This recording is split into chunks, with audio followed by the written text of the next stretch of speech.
doing down there? Faye and Wayne Payne lived a rich and interesting life before settling down in this picturesque area of rural Virginia.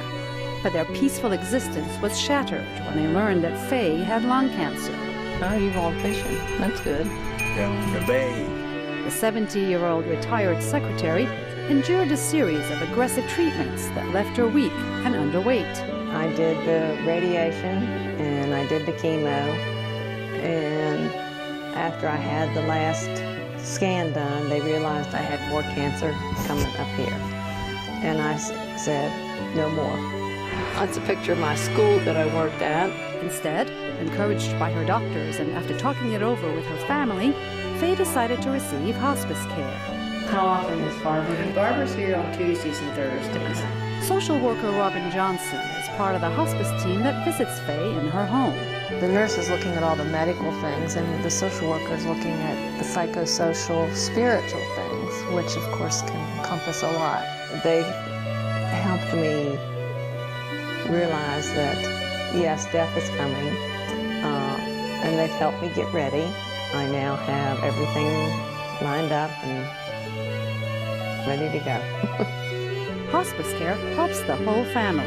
They come along and they take her blood pressure, check her here, and get her medication, and it's made life a whole lot easier for both of us. Melissa Mills is Assistant Director of Patient Services at Hospice of the Rapidan, which serves terminally ill patients in several counties in the state of Virginia. We're all here for the same mission, and that's to help our patients die with compassion and dignity. I'd like to do U-turns. 74-year-old Jim Sykes appreciates that philosophy.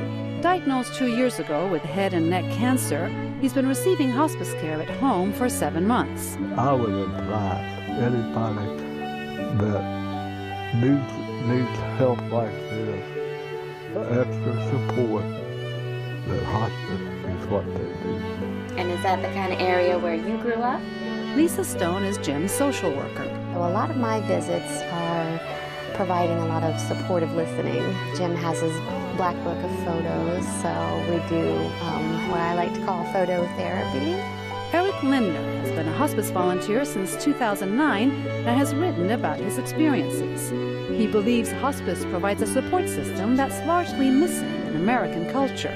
I've traveled a fair bit, China, Africa, other places, and the elders are embraced and taken into the family. And this country, just the way it's developed, maybe that's the role that hospice has tried to fill a little bit. You got a little bit there. Yeah, I got them to clean up.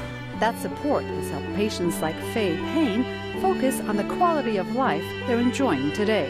And she says when the time comes for her to leave this earth, she is ready. I was born July 16th in 1942, but my dad was working on the railroad, and he died April 16th, 1942. So I want to get to see my dad one day. That's the main thing. I'm not afraid. Julie Tabro, VOA News, Culpeper, Virginia.